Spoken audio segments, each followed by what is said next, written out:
विधानसभेसाठी सर्व राजकीय पक्षात जोरदार हालचाली सुरू झाल्या आहेत। आगामी विधानसभा निवडणुकांच्या प्रचारासाठी राष्ट्रवादी अजित पवार गटानेही जनसन्मान यात्रेची घोषणा केली आहे।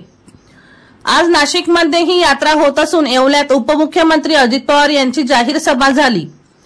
या सभेत बोलताना अजित पवार यांनी 17 ऑगस्टला लाडकी बहीण योजनेचे पैसे खात्यात जमा होणार असल्याचे सांगितले। तसेच ही योजना सुरू ठेवायची असल्यास आम्हाला निवडून द्या असे आवाहनही त्यांनी यावेळी केले। तसेच विरोधकांना याचं दुःख आहे, वेळ मारून देण्याचे काम असल्याचे ते म्हणतात। मात्र आम्हाला लॉंग टर्म राजकारण करायचं आहे, मला तुम्हाला उत्तर द्यायचं आहे। खोटा निगेटिव्ह सेट करण्याचा प्रयत्न कोणी केला तर त्याला बळी पडू नका।